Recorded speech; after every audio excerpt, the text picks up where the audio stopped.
Nesse sábado é um sábado especial para nós, recebendo muitas visitas que temos conosco, o casal aqui do Rio de Janeiro, José, Eliana, da Igreja Central do Rio de Janeiro, a Sofia e a mamãe, a Sofia lembra, da mãe da Sofia, Cláudia, isso, casal de portugueses, né?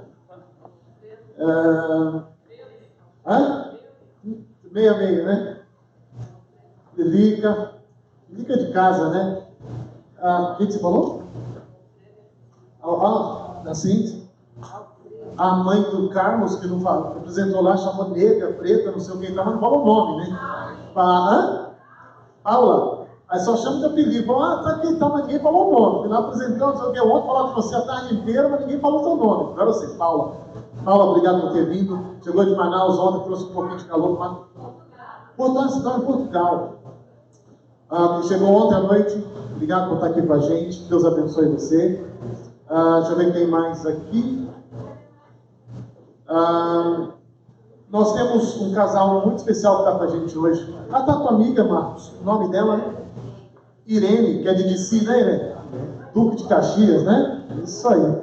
Irene está com a gente também aqui. Oi? Rio de Janeiro está em peso aqui. Temos um casal aqui muito especial, os amigos que estão lá no norte do Brasil, né? Estão no Pará, o pastor Daniel e a Raile. O histórico deles é longo, tem muita história para contar, muita coisa. Vem para cá os dois. E a esposa, a irmã do Daniel, esteve aqui na nossa igreja, cantou aqui no ano passado, a Cécia, e aí ela mandou um recado para Maria. Maria, meu irmão está indo aí, tem como abrigar meu irmão e a esposa? A Maria me manda o seu telefone, irmão da Cécia. Ele é pastor. Aí eu assim, Cécia tem irmão? Só que eu não conheço o irmão da Cécia, eu não sei quem é. E um nome diferente também, mas ela, peraí, mandou.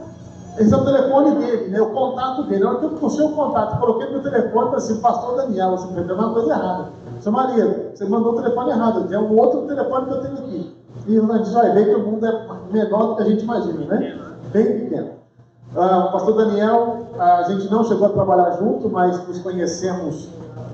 Eu passei pela FAD de Minas um tempo, depois ele foi professor lá, de música, e a Raile teve um histórico musical já bem grande, dos grupos, o último grupo, não sei se é o último, né? Que gravou, o Expressão Vocal de São Paulo, a primeira formação, não é isso? Quanto tempo de Expressão? 2 anos. Expressão, o primeiro disco deles foi gravado, ela canta nesse disco, então, qual que é a música mesmo? Você falou? Essa aí, Sob os Olhos do Senhor. Essa música é perfeita. Então, Deus abençoe vocês aqui, essa manhã, sejamos abençoados pelo louvor de vocês, pela mensagem, que Deus os use mais uma vez. Obrigado pela presença.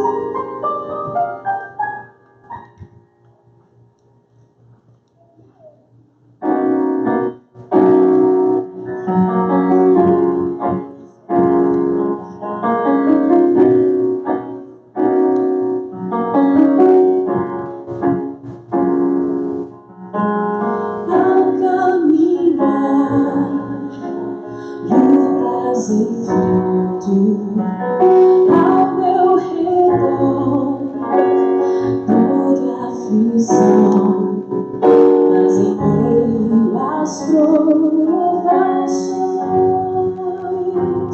Deus está comigo.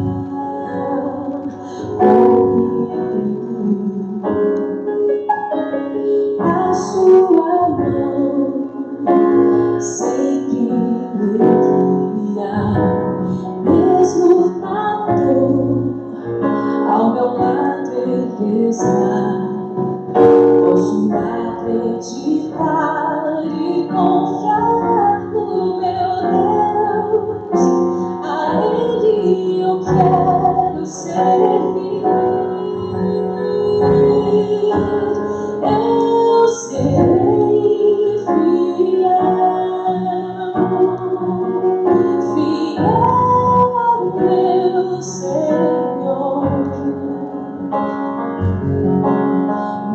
Mesmo nas lutas e provações, não o negarei. Eu serei fiel ao meu Senhor. Quero ser uma luz neste mundo. Eu serei fiel ao meu Senhor.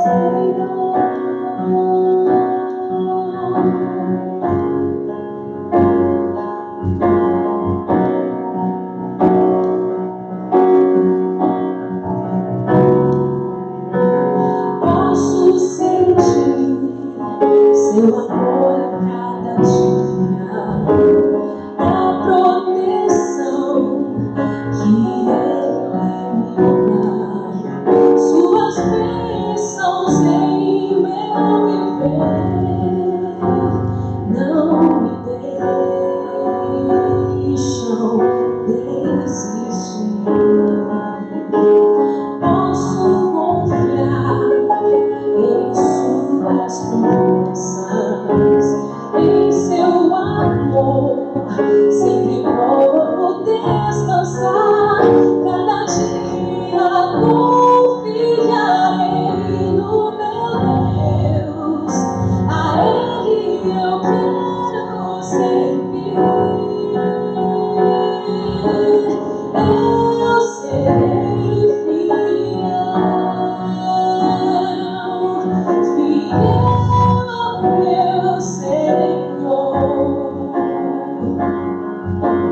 Mesmo nas lutas e provações, não o negarei. Eu serei fiel ao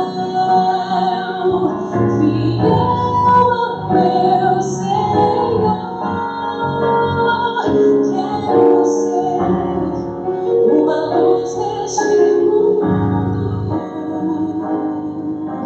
Eu serei fiel ao meu Senhor.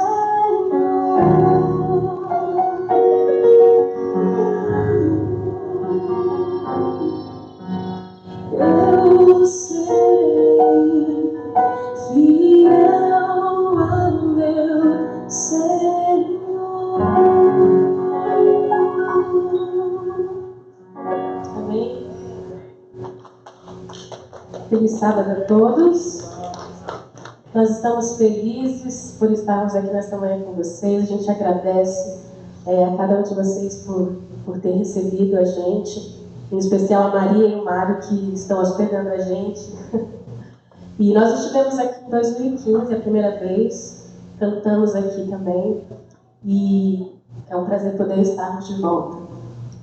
Essa música que eu cantei agora é a música tema do meu primeiro CD solo, que se chama Serei Fiel, que nós possamos ser fiéis ao Senhor a cada momento da nossa vida. E essa segunda música é uma música também minha, que fala sobre a nossa dependência de Deus, que Deus é tudo que nós precisamos.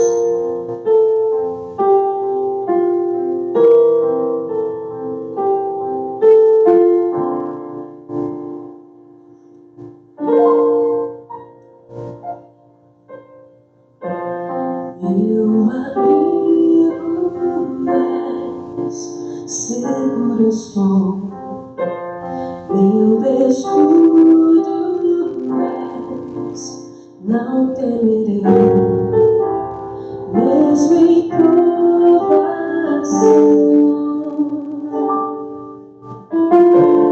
confiarei em ti.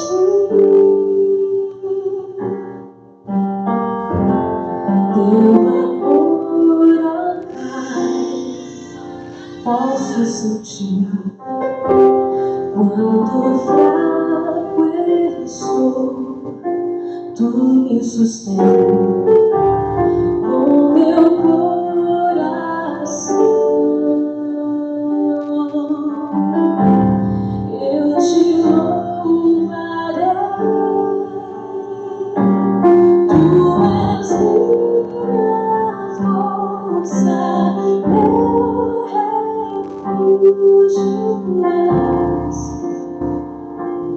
meu libertador, és tudo que eu preciso pra viver. Eu confio em Ti, Jesus.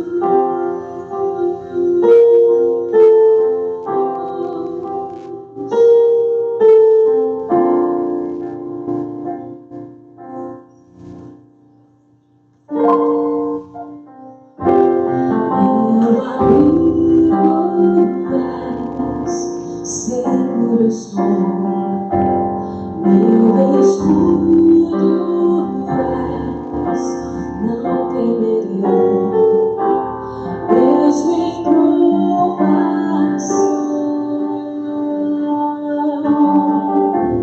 confiarei em Ti. Teu amor, ó Pai, posso sentir quando fraco estou. Tu me sustém com meu coração. Eu te louvarei. Tu és minha força, meu refúgio és, meu libertador, és tudo que eu preciso pra viver. Eu confio em Ti, Tu és minha força, meu refúgio és, Senhor, o meu libertador és, tudo que eu preciso pra viver. Eu confio em Ti, Jesus.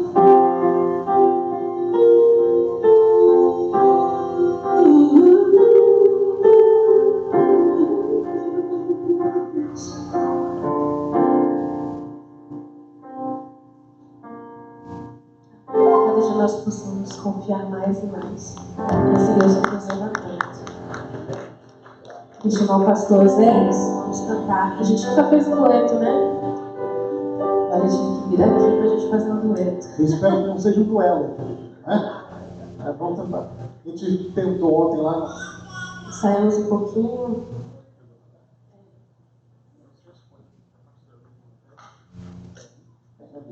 Mário, iPad.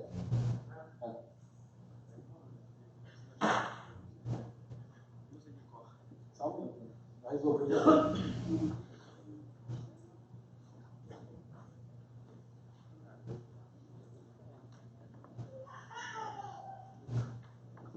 Eu sei como é que vai para as pontes.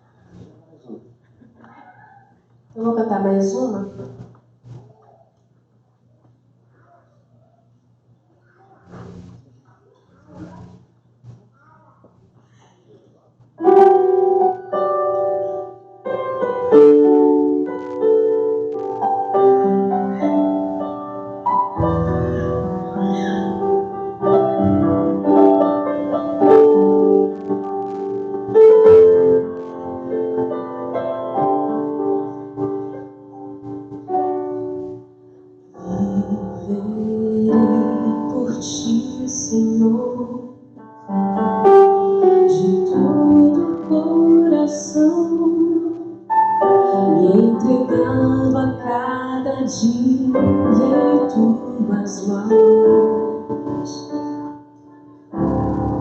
Posso ver o teu poder me marcando dos caminhos de angústia e dor. Posso viver, posso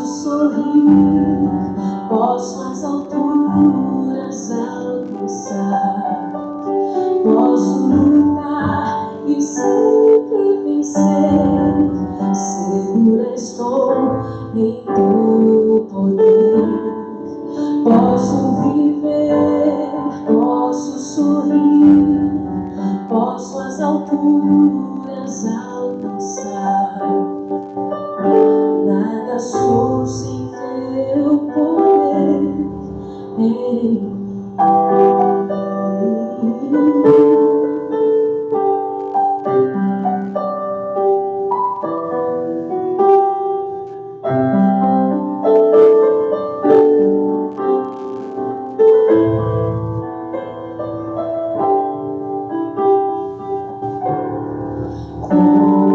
posso me esquecer do teu amor por mim, apelando a coisa sem valor? Este mundo vou deixar e então desfrutar do perdão e do cuidado desse amor. Posso viver, posso sorrir, posso nas alturas alcançar, posso lutar e sempre vencer. Segura estou em teu poder. Posso viver, posso sorrir, posso as alturas alcançar, posso lutar e sempre vencer. Segura estou em teu poder. Tudo pode passar, confio em ti, minha vida te entrego.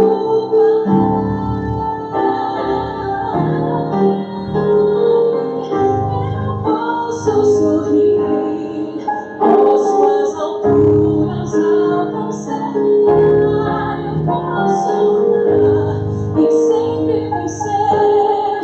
Segura estou em teu poder. Eu posso viver, posso sorrir, posso as alturas alcançar. Nada sou sem teu poder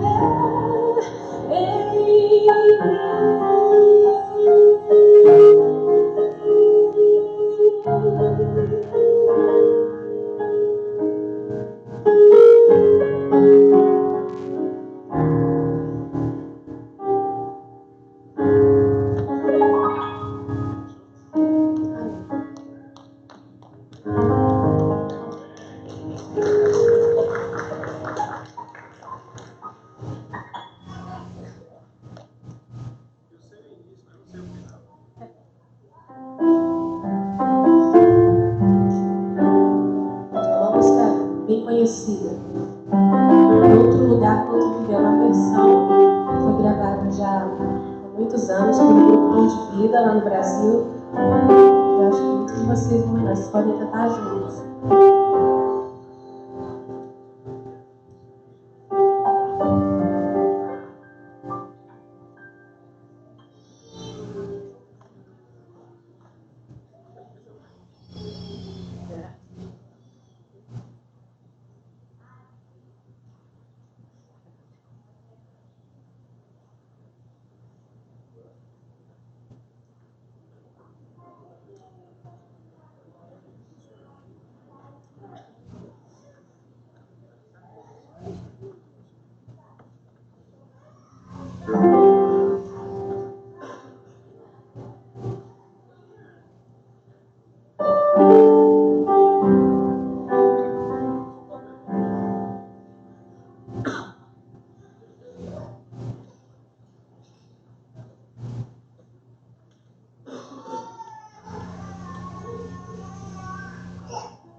Eterna luz irá brilhar, iluminando nosso lar, E cada um irá sentir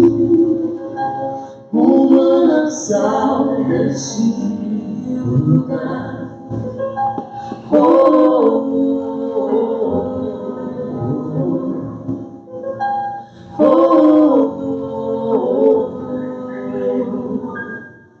Se eu espero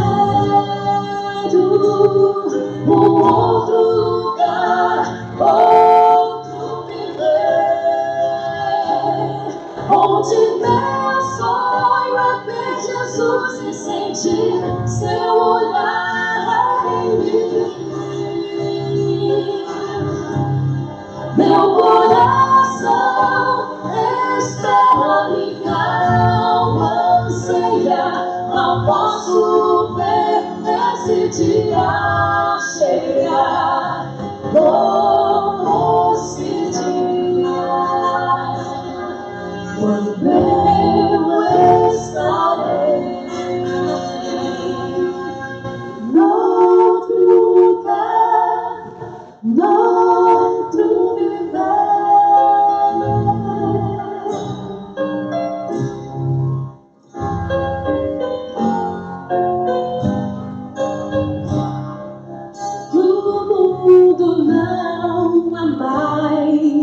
Prazer, prometem paz, mas venha não alegria no viver.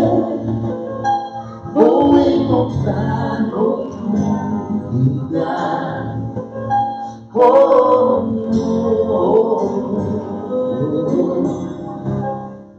Confio em Cristo, em seu poder, no seu Espírito de amor. E com quero abrir, verei na glória infinita do meu Rei.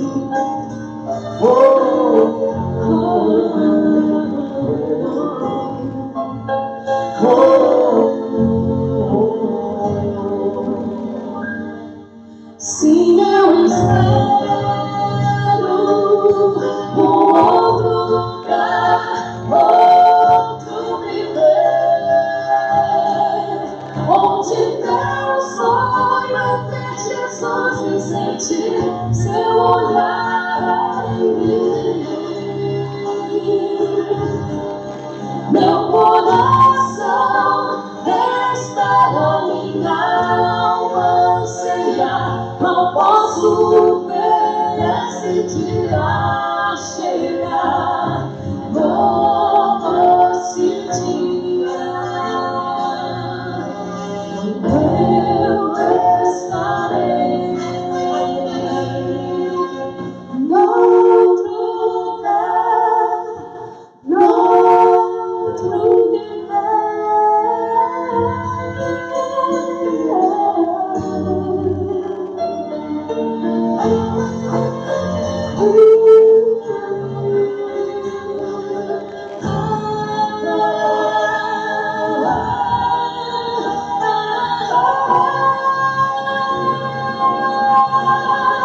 se eu espero um outro lugar, outro viver, onde meu sonho é ver Jesus e sentir o seu olhar em mim. Meu coração espera, minha alma anseia. Não posso ver esse dia chegar. Esse dia, quando eu estarei noutro lugar, noutro viver.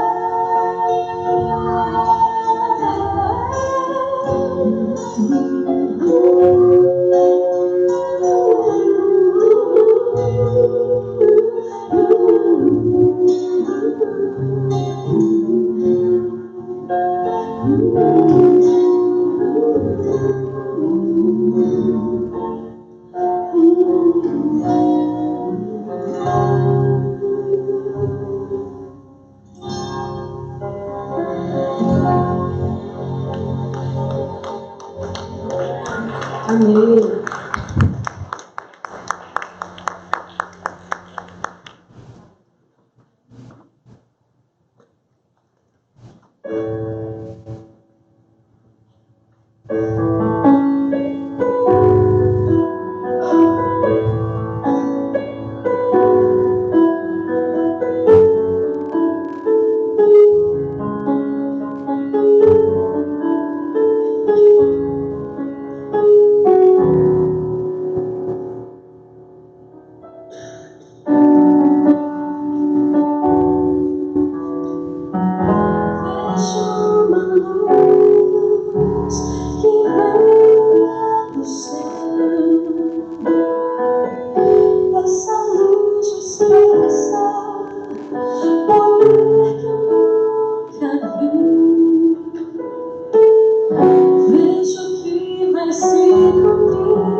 Bom dia, feliz sábado.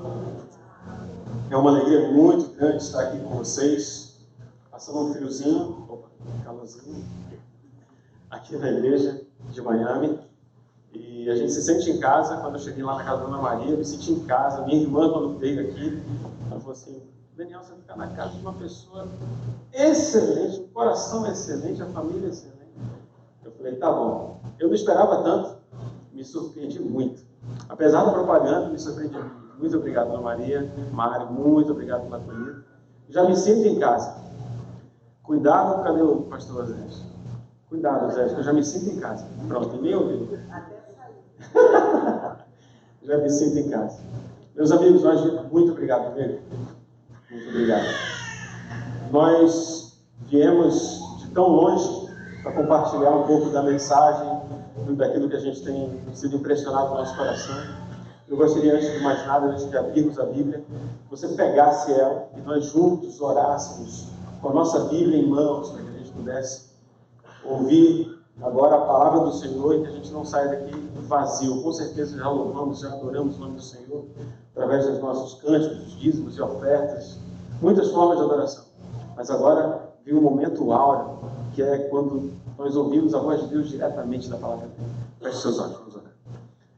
Poderoso Deus, muito obrigado, Senhor, porque estamos aqui nesse lugar tão agradável, livremente te adorando. Senhor, nós já ouvimos louvores, já cantamos. Nós pedimos agora que o Teu Santo Espírito venha tomar posse do nosso pensamento, do nosso coração. Que saia a figura humana e o Teu Santo Espírito venha falar ao nosso coração através da leitura da Tua palavra, em nome de Jesus. Amém. Existem muitos livros de histórias na Bíblia. Basicamente, todos eles contam histórias. Alguns são muito doutrinários, quando Paulo chega lá. Mas alguns livros históricos me impressionam. Eu gostaria de compartilhar uma história que me impressiona muito com vocês. Se encontra lá em 2 Crônicas, bem no iniciozinho da Bíblia, no capítulo 20. 2 Crônicas, no capítulo 20. Esse é um livro simplesmente fantástico. O livro de Crônicas, ele foi escrito muito possivelmente por Esdras, tudo indica isso. O livro de Reis foi escrito por Jeremias, e tudo indica, eles contaram a mesma versão, as mesmas histórias basicamente. O livro de Reis conta e o livro de Crônicas também conta. Algumas histórias são tão próximas, tão similares, que parece que um copiou do outro. E de fato deve ter acontecido isso. Agora, quem copiou de quem é um momento para um outro estudo, para a gente poder gastar um tempo nisso. Mas por que existem histórias semelhantes relatadas em livros diferentes? Por exemplo, os evangelhos. Os evangelhos foram escritos, pelo menos por 3, 4 escritores. João, Lucas, Marcos, Mateus. Por que eles escreveram as mesmas histórias com versões diferentes? Qual é a razão? Atingir pessoas diferentes? O que mais? Muito bom. Tem algo que é fantástico, chama testemunho. Eu não sei se todos vocês já estavam aqui, ou se não estavam, mas não sei se já visitaram. Mas se eu chegasse aqui para vocês e falasse assim, olha, esse negócio de 9/11 não existe, esse negócio do World Trade Center, esse negócio não existe, você ia acreditar? Por que não? Porque você testemunhou isso, talvez na internet, talvez você esteve lá e viu os buracos lá das torres, não sei. Mas você testemunhou, você viu aquilo, e por mais que alguém chegue para você e fale assim, olha, não aconteceu, as torres gêmeas não foram nem construídas, é tudo papo furado, não existe. Você ia falar assim, não porque eu conheço. E é justamente disso que a gente está tratando. A gente está tratando de histórias de pessoas que conheceram, estiveram lá. E elas vivenciaram isso. E uma vivência com Cristo, ela jamais pode ser negada. É um testemunho. É interessante que a palavra do grego para testemunho é a palavra mártir. É a palavra que vem de martírio. Você se lembra dessa palavra? Testemunhar significa o quê? Da própria vida. Você está disposto a contar a história dando a sua própria vida? Ou você acha que você vai adaptar a história? Você vai viver a história cuidando da sua própria vida? E essa é uma história literalmente impressionante.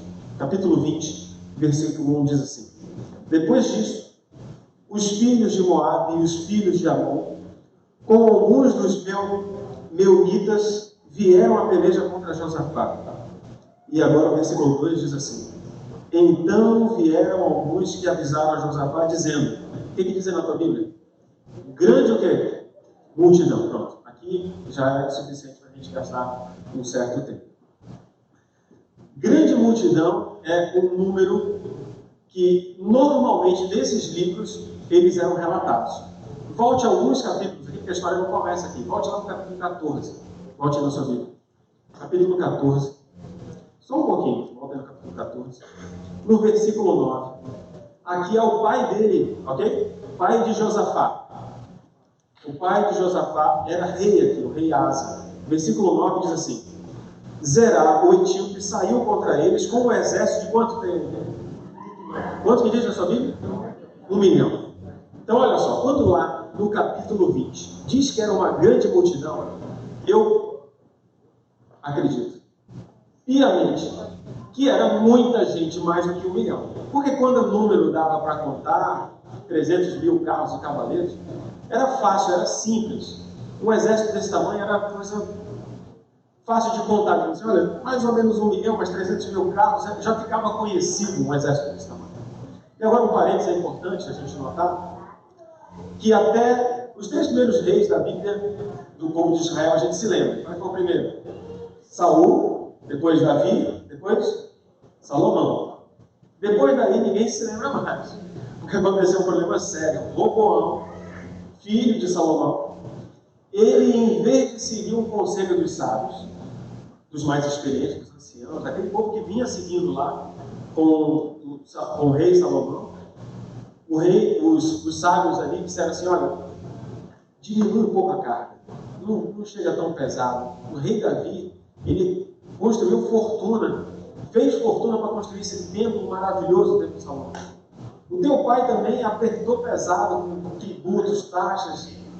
Então diminui um pouquinho, não puxa tanto. Só que ele, em vez de ouvir o conselho dos sábios, ele foi lá e ouviu o conselho, sabe de quem? Da galera da faculdade dele, os brothers, os amigos. E os amigos dele falaram assim: olha, se você amolecer, eles vão achar que você é um fracote, você é um moleque. Não faz isso. Chega lá e fala que o teu dedinho é mais forte que o braço dele, Salomão. Ele pegou a frase, o discurso que eles tinham preparado e falou. E foi nesse discurso, Roboão, que ele dividiu o reino. Antes disso, lá no capítulo 11 de Reis, primeiro Reis, se não me engano, acho que é primeiro Reis, capítulo 11, Acasias, ele, que era um dos profetas, ele estava andando com uma túnica muito nova. E o irmão de Roboão, chamado Jeroboão, estava vindo na direção dele. E quando o profeta vê Roboão, ele tira essa túnica nova que ele tinha e reparte essa túnica em 12 pedaços. E 10 pedaços dá para Jeroboão. E fala: 10 pedaços serão teus. Então, Deus não abandonou, porque a profecia de que o trono de Davi seria permanente, continuaria, não foi vai fechar aqui. Não foi assim. A promessa foi garantida. E aí veio Roboão, o rei de Judá, que ficou para Roboão. Foi um péssimo rei. Depois veio o filho de Roboão, e depois veio o bisneto, o trineto, que era o rei Asa, trineto de Davi, e agora o tataraneto de Davi era o rei Josafá. Josafá, ele foi um rei que ele era de altos e baixos. Okay? Ele reinou mais ou menos 25 anos. O rei Asa tinha reinado cerca de 41 anos, um dos reis que mais reinou no povo de Judá.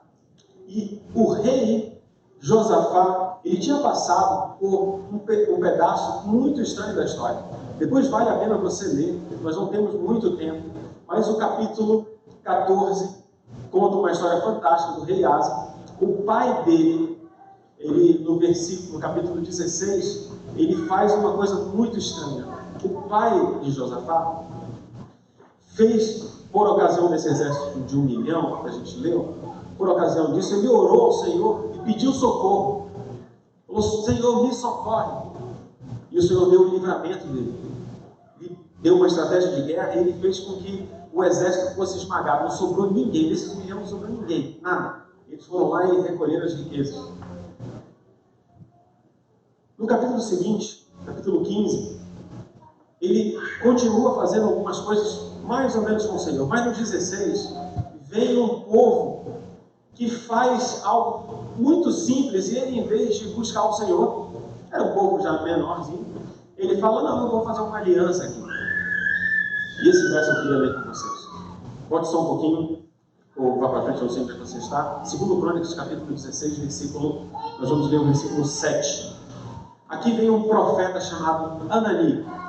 A gente está contando a história antes de Josafá, naquele reinado, capítulo 20.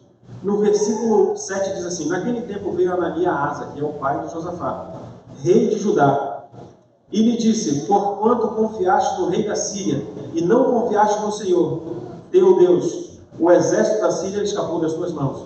E o versículo 8, página, diz assim, acaso foram os etíopes, aqueles de 1 milhão, com muitíssimos carros e cavaleiros, um exército grande, porém, tendo tu confiado no Senhor, eles o quê? Entregou nas tuas mãos. Versículo 9, esse para mim é um dos mais fortes da Bíblia. Porque, quanto ao Senhor, os seus olhos estão aonde? Passam por toda a terra. Para o quê? Mostrar-se forte para com aqueles cujo coração é totalmente dele. E aqui vem algo fantástico. Não serve parcialidade para o Senhor. Não serve 75%. Não serve 50%. 99% não serve. É 100%. Para o Senhor é 100%. E Asa entendeu através de um recado de Anani, que foi lá e falou nítido para ele: olha, você é um bom rei, você reinou bastante, mas você está com um problema. Para algumas coisas você confia em você mesmo, para outras você não confia. E eu fico imaginando Josafá, era menino aqui. Josafá era um rapazinho. Ele estava ali bebendo dos ensinos do seu pai. E ele vê toda essa história e aprende muita coisa. Josafá foi um bom rei. A história continua e no capítulo 18 entra agora uma aliança que Josafá faz com Acabe. Você se lembra com certeza de Acabe. Acabe era o marido daquela mulher chamada Jezabel, uma mulher terrível. Ela instaurou práticas dentro dos templos, colocou postes ídolos, e Acabe, inclusive, foi desafiado por Elias, você se lembra, lá no monte, e disse assim: olha, o fogo que caía é o fogo abençoado, o exército, o altar que for consumido, esse tem a bênção. Você conhece a história. Aqui no capítulo 18 aparecem de novo 400 profetas, novamente. E Josafá, ele faz o questionamento da seguinte forma: será que não tem um aqui que seja do Senhor? Porque ele percebe que naquele culto dos 400 está estranho. Não tem a essência do verdadeiro. E ele pede um profeta. E Acabe diz assim: não, tem um, mas ele não profetiza coisa boa para mim, só profetiza coisa ruim. Manda chamar. Chamou Micaías, era o profeta. Micaías chega lá e ele conta a profecia de que vai estar todo Israel disperso, como ovelhas que não têm pastor. Você com certeza conhece essa história. E acontece que Josafá, mesmo perguntando se não tinha um profeta do Senhor, mesmo fazendo tudo isso, no versículo 28 do capítulo 18 diz assim: subiram o rei de Israel, Josafá, rei de Judá, a Ramote de Leá. Olha só, não, eu vou explicar para você. Tem um rei, ele sabe qual é o Deus verdadeiro. Aqui é o rei de Israel, Acabe, que era péssimo, e o rei de Judá, que era bom, fazia a vontade de Deus.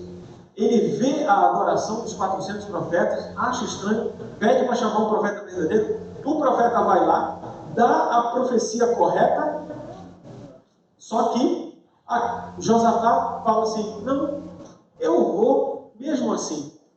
E aqui vem a total, não sei se é a palavra correta, ignorância, vou falar estupidez, do ser humano que olha para a palavra do Senhor, sabe o que é para fazer, está escrito, dito, está claro, nítido, mas ele decide fazer o que ele acha.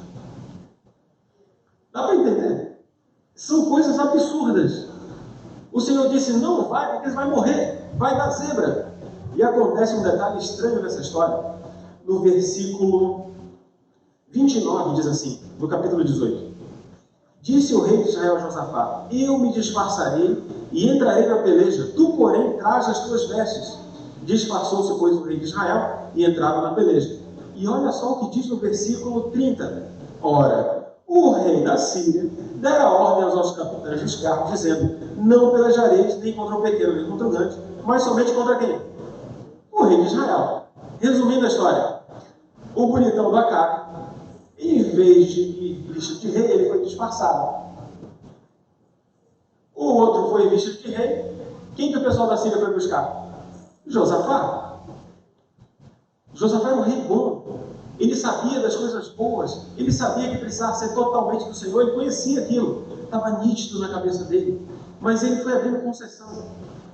Sabe o que acontece? Os capitães vão lá, vão em busca de Josafá.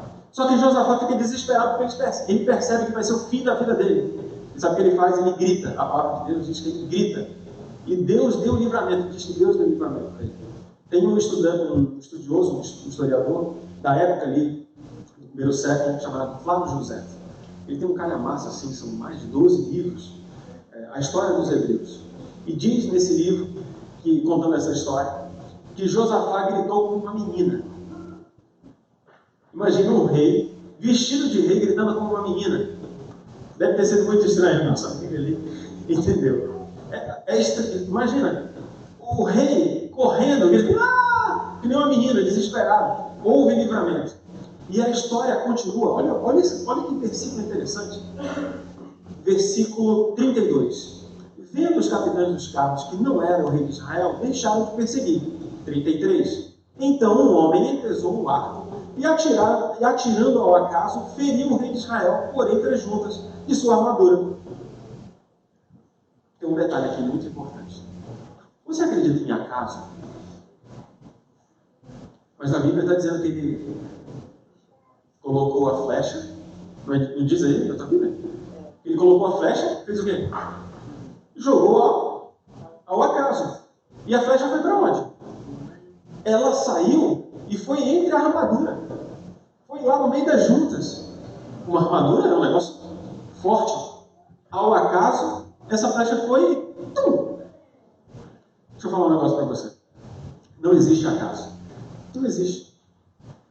Por mais que as coisas pareçam ao acaso, por mais que você ache que as coisas estão acontecendo ao acaso, aleatoriamente, Deus tem o controle. A gente está estudando isso na lição. Deus tem o controle das coisas. Deus sabe o que vai acontecer na história. Talvez para aquele guarda, aquele soldado, a flecha foi lançada ao acaso, mas aquela flecha já tinha endereço. Era para Acabe. Aquela flecha já estava certa. Então vem o capítulo 20. Josafá, ele já tinha aprendido algumas lições. Deus tinha dado livramento para ele. Ele já tinha assistido o pai dele fazer muitas coisas.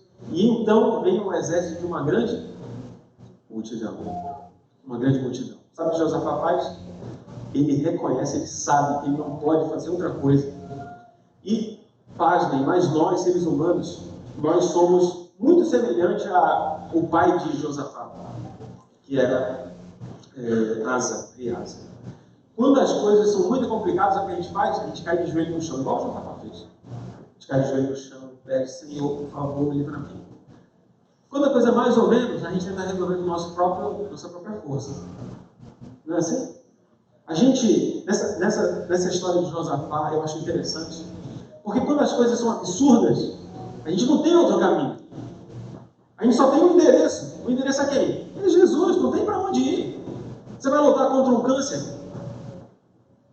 Você pode tomar todos os remédios, fazer um monte de coisa, mas é Deus que livra. Você vai lutar contra um terrorismo. Você vai fazer o quê? Você vai clamar para Deus. Um tufão. Chega um negócio aqui, olha, alarme, todo mundo vai para casa, sai de casa, né? Vai-se embora daqui. Eu vi um dia desse em Tampa, que é próximo aqui, deram um monte de aviso, olha, sai daí que o bicho vai pegar. Para quem você apela? Versículo, capítulo 20. Versículo 3 diz assim: então Josafá teve medo e se pôs a buscar ao Senhor e apregou o jejum em todo o Judá. Judá se congregou para pedir socorro ao Senhor. Também de todas as cidades de Judá veio gente para buscar o Senhor. Veio muita gente.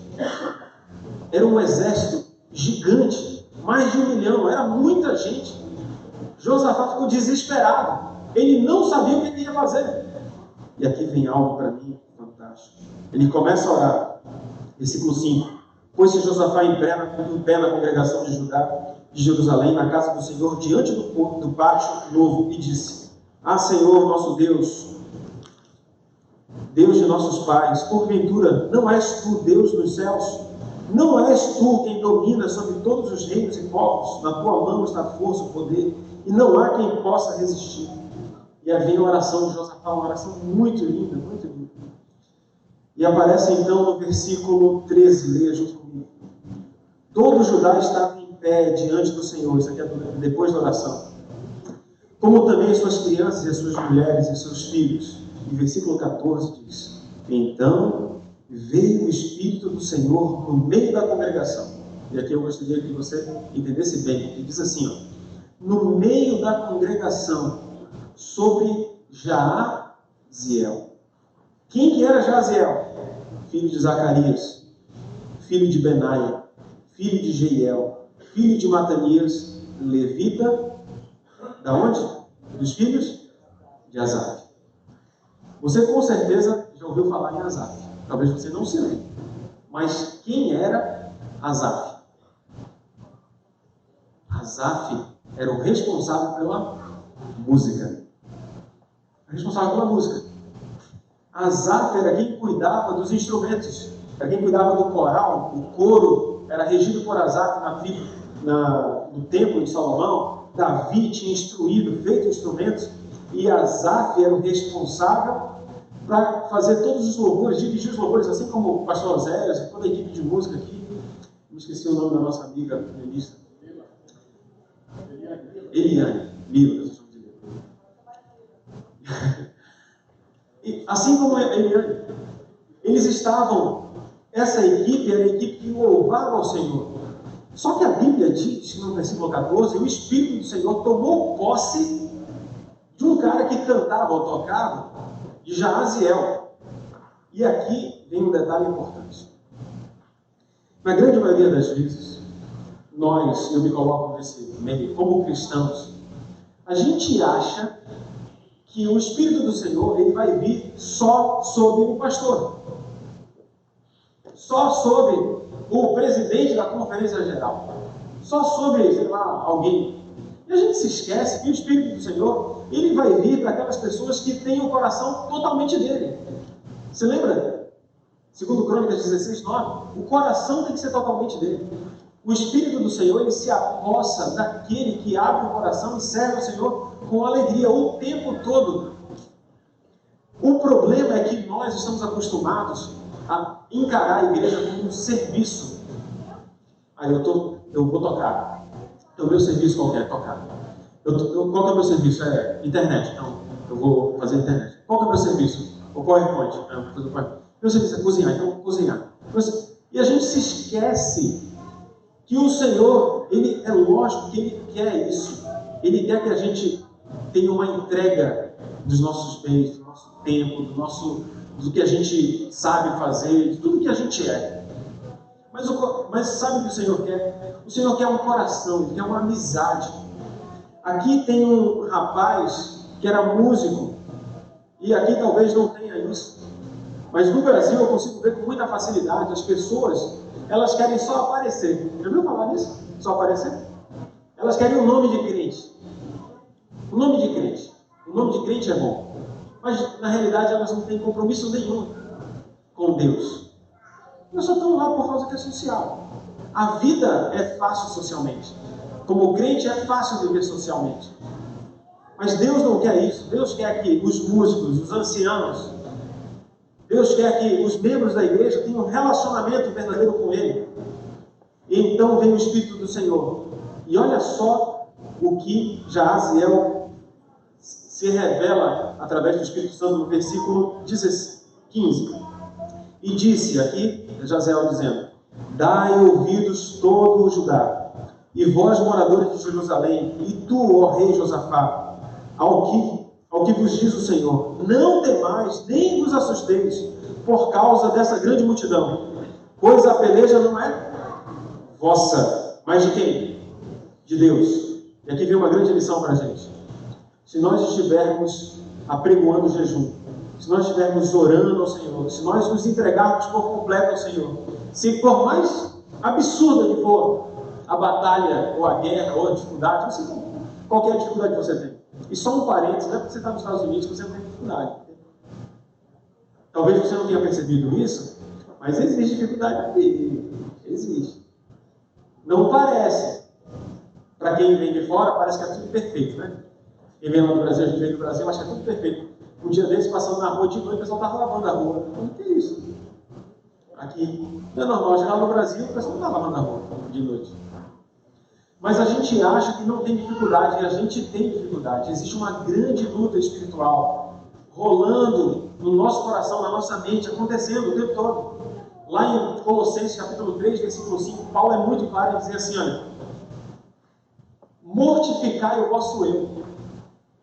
Fazei, pois, morrer. Algumas traduções falam, fazei, pois, morrer. A palavra ali é desgranar, de você sufocar. Essa é a palavra mais fácil. Sufoca esse eu. Porque esse eu, ele vai fazer que você está aqui. A natureza terrena, a imoralidade sexual, isso é natural na gente. A gente tem que sufocar isso. Como é que sufoca? É uma luta diária, é uma luta do meu eu. Eu preciso mortificar o meu eu, fazer pois morrer o eu. Não sou mais eu, mas Cristo vive em mim. Paulo disse, Gálatas 2, 19 e 20. Porquanto estou crucificado com Cristo, começa assim. Sou crucificado com Cristo. Eu preciso abrir mão de mim mesmo. Você se lembra o que Cristo disse? Lucas 9, 23 e diante diz assim, olha, se vocês quiserem ser meus discípulos, vocês precisam fazer algumas coisas. Vocês precisam negar a si mesmo. Isso é forte. Negue a si mesmo. Tome a sua cruz. E tem um detalhe importante, diz assim, dia a dia. Não é de vez em quando.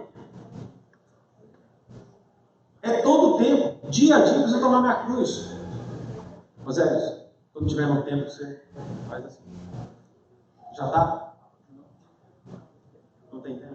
A comida, não tinha esquecido, que vai ficar muito, então vocês vão ficar. Estou brincando. Você breve. Quando Cristo faz o convite ele é muito claro, nítido, simples. Você quer me seguir? Então se negue. Não é mais você que controla. Quem controla sou eu. E é dia a dia, é o tempo todo. A gente é rápido para fazer escolha. Rápido para julgar. A gente bate o olho e a gente já julga. Ganha tantos dólares. Ah, o café, né? Então tem isso aqui. Não é rápido? A gente julga rápido. É rápido. Bateu e julgou. A gente já sabe quanto que é, como é que funciona. E Cristo disse de maneira muito nítida, Mateus capítulo 7, versículo 1, diz assim, não julgueis, para que não sejais julgados. E o versículo 2 dá uma bênção, diz assim, porque com a mesma medida que você julgar, você vai ser julgado. Quer dizer que não pode julgar? Então pode todo mundo se matar. Estou brincando, né? Vai todo mundo desistir da vida. Porque não tem como, nós somos seres, a imagem de Deus, nós somos seres que julgam. Como é que Cristo disse que era para julgar? Com amor. Nós devemos julgar com amor. Só que essa é uma vida que exigiu de Jaziel, exigiu comunhão com Deus. Não tem como você receber o Espírito do Senhor se você não tem comunhão. Eu gosto muito da expressão, nós temos um culto lá na Igreja do Mar, eu cuidava dos jovens lá na Igreja de Belém, e o culto lá, o nome do culto de manhã no sábado era Recarregue-se. E eu acredito que esse realmente é um tema bonito. A gente veio para o sábado para dar aquela carga, recarga, uma recarga boa. Mas o problema é que essa carga só acontece aqui. A gente precisa tomar carguinhas. Precisa estar o tempo todo tomando carga. Colocar o cabo, ligar com Deus, e o Wi-Fi não tem perda de conexão. Não perde, é o tempo todo. A mente tem que estar ligada. A gente precisa disso. E quando a gente reconhece que Deus ele tem o controle, Deus luta por nós. Não importa o desafio, a gente se entrega ao Senhor por completo, abre mão por completo, se entrega e ora, e Ele luta. A palavra de Deus diz exatamente isso. Versículo 17. Neste encontro não tereis de pelejar, tomai posição, ficai parados, e vede o salvamento que o Senhor vos dará. Ó Judá e Jerusalém, não temais, nem vos assusteis. Amanhã saíres ao encontro, porque o Senhor é convosco. Versículo 18, do capítulo 20 de 2 Crônicas. Então Josafá se prostrou com o rosto em terra, e todo o Judá e os moradores de Jerusalém também se prostraram perante o Senhor e o adoraram. E disseram os levitas. Quem eram os levitas? Os sacerdotes estavam cantando ali, os filhos coatitas e dos coeritas, para louvarem o Senhor, Deus de Israel, em voz sobremaneira. Eu não fico imaginando aqui, meu amigo, um louvor, sei lá, vou usar uma música que tem que conhecer, Deus é tão bom. Aquele momento da batalha. E Deus é bom, irmãos. Mas aqui, quando fala louvar o Senhor sobremaneira, foi um louvor do poder. Aquele louvor que estronda, é um louvor forte, alto sobremaneira. É louvar. Nós precisamos, em meio às dificuldades, em meio aos problemas, nós precisamos entender que o Senhor é digno do louvor, não importa as circunstâncias. Por mais que a gente esteja sendo perseguido por uma grande multidão, nós precisamos louvar o Senhor. O problema é que a gente olha para as nossas circunstâncias, a gente olha para a gente e acha que aquilo ali é o fim da vida, não acabou, é só isso, Deus não tem mais como fazer mais nada. E a gente se esquece que Deus controla a história, Deus controla tudo. E aqui vem um dos versos mais conhecidos, versículo 20 diz assim: pela manhã cedo se levantaram e saíram ao deserto de Tecoa. E ao saírem eles, pôs-se Josafá em pé e disse: ouvi-me, ó Judá, e vós, moradores de Jerusalém, crede no Senhor vosso Deus e estareis seguros. Crede nos seus profetas e prosperareis. Aqui eu tenho que fazer um parênteses aqui. O Senhor, Romanos 1, versículo 20, diz assim, que nós nos tornamos indesculpáveis. O ser humano, qualquer ser humano, se torna indesculpável diante da natureza, diante de quem é o Senhor. Porque o Senhor se revela de tal forma que nós não temos desculpa, ok? Nós não temos desculpa de dizer assim, o Senhor não criou, o Senhor não é Deus. Indesculpáveis significa que nós não teremos desculpa. Nenhum homem na face da terra vai ter desculpa de dizer que o Senhor não deu oportunidade. Porém, tem um detalhe importante. Deus não nos constrange. Deus não nos deixa passar por ridículo. Não sei se já conversou com alguém, vai ser fácil de entender. Vou dar um exemplo simples aqui. A gente está conversando entre amigos aqui, alguns que já moram há mais tempo aqui nos Estados Unidos, já tem um inglês bem fluente. Chega para o Daniel, ele não tem inglês fluente. Eu só não passo fome. Eu sei falar this no subway. This. Então, aí, imagina que a gente está tentando conversar e eu vou falando em inglês. Aí você olha, que já mora muito tempo aqui, e fala assim: o que é isso? O que ele está tentando fazer? Despreza, sabe? Deus não faz isso. Deus não nos trata com desprezo e nos passando por ridículo, onde eu no meio da roda falando inglês eu ficaria só pedindo desculpa. Não, Deus permite que você faça o que você quiser. Se você quiser fazer tal coisa, você pode fazer. Só que Deus se revela através dos seus profetas. Ele manda a mensagem, e a mensagem é muito clara e nítida. A mensagem é muito simples, ela é direta, só que vem escrito com um nome estranho: conselho. Conselho sobre o regime alimentar. Eu falei, não, é só uma dica. É só uma dica. Não precisa disso não. Não precisa disso não. Não sei se deu para entender. Deus não nos constrange. Nós somos livres. Mas nós podemos ter a proteção, nós devemos ter, nós temos todos os recursos aqui. O que a gente precisa fazer? É pegar, acreditar e obedecer. Teve algumas lições para trás, 1 ou 2 trimestres, se eu não me engano, numa lição de sexta-feira tinha um comentário de Ellen White fantástico para mim. Se eu não me engano está no livro Educação, me perdi onde é que é. Diz assim, que a irmã gêmea do amor é a obediência. É a irmã gêmea. É como moeda que tem dois lados. Um lado é obediência e o outro lado é amor. Não tem como você dizer que ama alguém e não tem um compromisso, não tem uma obediência com ela. É igual a menina que está namorando com um rapaz há 1000 anos. O cara disse que ama, que se muda para os Estados Unidos para ficar com ela, faz tudo. Aí ela fala assim, então casa comigo. Aí, não casa não. Como é que tem um compromisso que é repartido? Como é que diz que faz tudo, mas não faz tudo? Se não tem obediência. Então a gente precisa entender que junto com a vitória, junto com a alegria, junto com tudo isso, nós precisamos fazer a nossa parte. Nós precisamos acreditar no Senhor, ter fé e obedecer à vontade dele. Nós escutamos agora, eu tive a oportunidade fantástica de assistir o culto lá na igreja do Grupo Tabernáculo, lá em Nova York, na visita que nós estamos fazendo aqui nos Estados Unidos. E eles cantaram uma música linda. Dizia assim, a vitória tem nome,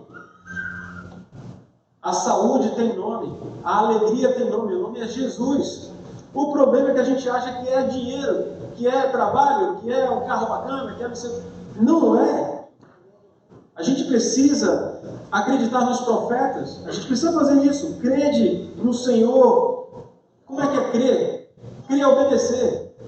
Pedro, quando ele atravessou, andando, saiu do barco, botou o pé na água e foi até o encontro de Jesus, ele era pescador. Você acha que ele sabia que a água afundava, sim ou não? Claro que sabia. Na cabeça dele, ele ia botar o pé e ia fazer o quê? Afundar. Mas ele foi porque Cristo disse, vem. Ele obedeceu. Ele não ficou, não, isso não vai dar certo. Funciona contigo porque tu tem superpoder, mas comigo não vai dar certo. Não, ele simplesmente foi. A obediência, você tem que dar um passo. É interessante, lá em Lucas, capítulo 17, conta a história a história de... Não aparece exatamente desse jeito, mas está relacionado ao perdão. Sabe quando Pedro pergunta a Cristo, dizendo assim, até quantas vezes devo perdoar? 7 vezes? E Cristo diz 70 vezes 7 e tal. E aí lá acontece esse mesmo contexto, mas não tem a história de Pedro, ok? Não tem a história de Pedro, tem só do perdão. E aí, sabe o que os discípulos pedem? Diz assim, aumenta-nos a fé. Como assim aumenta-nos a fé?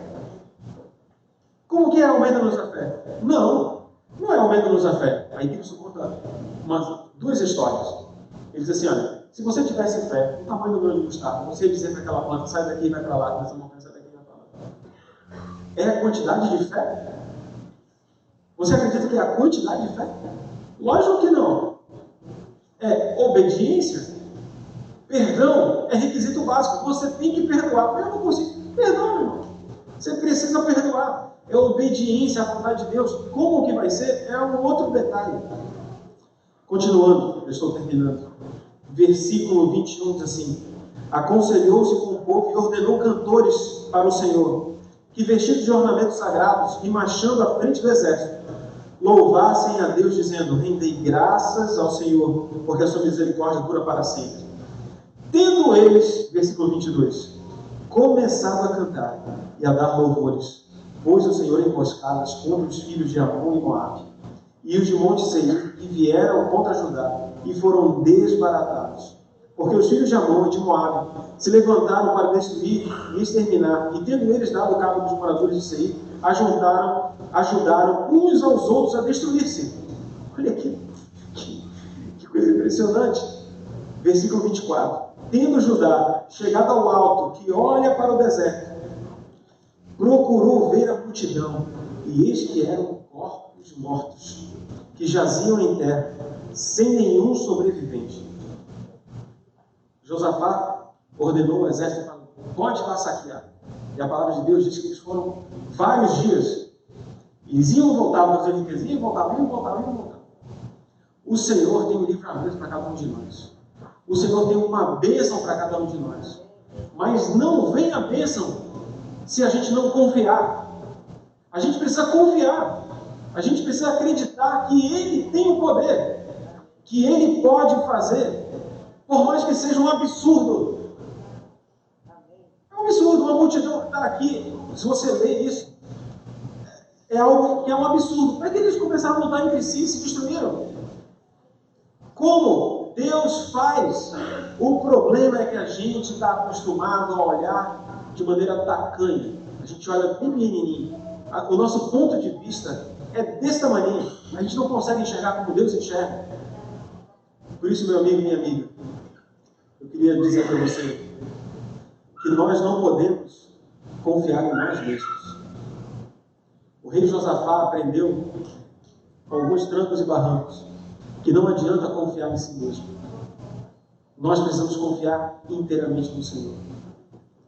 Aquele texto que o profeta Anani falou para o pai de Josafá, o rei Asa, é um texto que eu tenho carregado no meu coração.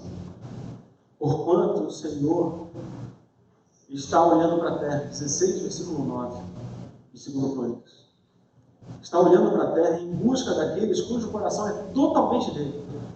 Nós precisamos confiar por completo. Não serve mais ou menos. Não serve. Se para mim, lá no Brasil não serve, mais ou menos, eu acho que para o Senhor, no céu, vai servir. Não serve mais ou menos. Tem que ser por completo. A gente vai passar por dificuldade nessa vida? Vai, mas tem que confiar por completo. Vai passar por alegrias e vai achar que consegue, mas não pode confiar em si mesmo, tem que confiar por completo no Senhor. A gente passa por momentos que parece que não tem solução, confia no Senhor, confia por completo. Não serve mais ou menos, tem que ser por completo. Aí vai cantar uma música agora, que é uma música que fala justamente isso. Nós precisamos confiar por completo no Senhor, não serve de qualquer maneira. Serve só se for 100%.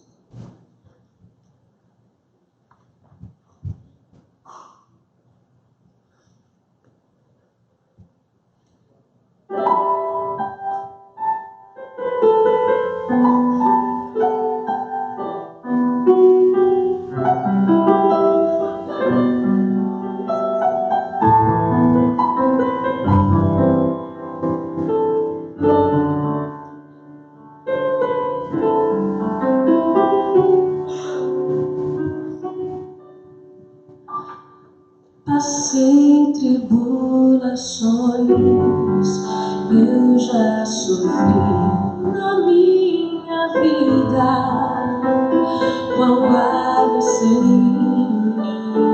ninho, procurando abrigo.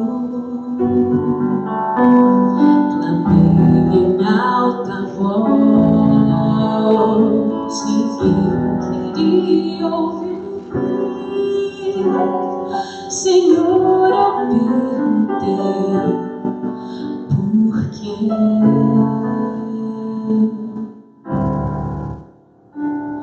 Custei a entender que as provações da minha vida provém de todo mal que neste mundo habita. Aqui quem só perdeu, quem sabe só ganhou. Um dia todos saberão, um dia os olhos se abrirão pra tudo entender.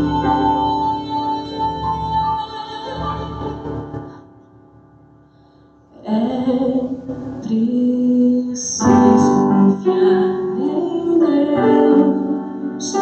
É preciso confiar em Deus. Quando a sombra do mal batendo a porta, é preciso lutar.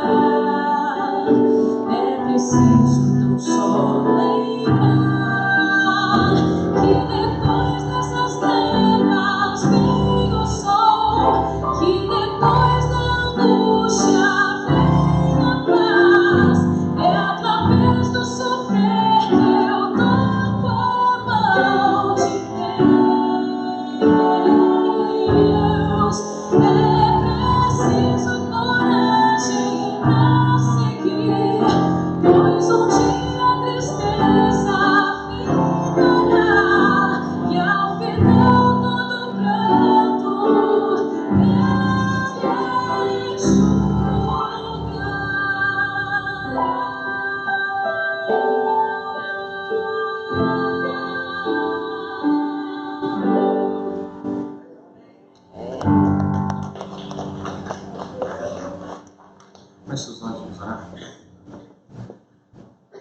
Poderoso Deus, nós nos sentimos muito pequenos, Senhor, diante de Ti. Nós não temos como conseguir mensurar a Tua grandeza, a Tua majestade. Nós temos um vislumbre, Senhor, através da natureza, do Teu poder. Nós temos um vislumbre através das grandes atuações que já temos vivido, dos livramentos que Tu tens concedido a cada um de nós. Nós temos percebido isso, Senhor. Mas, Senhor, nós muitas vezes somos parciais. Nós andamos com um coração repartido. Algumas vezes olhamos só para nós mesmos. Algumas vezes conseguimos até repartir um pouco com quem não tem. Mas o Senhor tem tido misericórdia. E nós clamamos mais uma vez para que tenhas misericórdia de nós aqui. Para que possamos, Senhor, não viver mais de uma parcialidade. Que possamos sair da mornidão. Que não sejamos mais Laodiceia. Que nós sejamos fervorosos, de verdade, por completo. Que seja, Senhor, a nossa vida, o sal da terra, que a gente realmente tempere esse lugar. Que as pessoas possam olhar e realmente refletir a Cristo em nossa vida. Vem estar com a tua igreja. Vem abençoar o pastor Oséias. Vem abençoar os líderes desse lugar. Tu sabes os desafios, os sonhos que eles têm aqui. Que tu possa, Senhor, olhar para cá com muito carinho. Que as pessoas que se envolverem, estiverem aqui nesse lugar, possam reconhecer que tu és o Deus verdadeiro. Senhor, nos dê agora bons momentos de alegria na tua presença. São bênçãos que nós pedimos em nome de Jesus. Amém.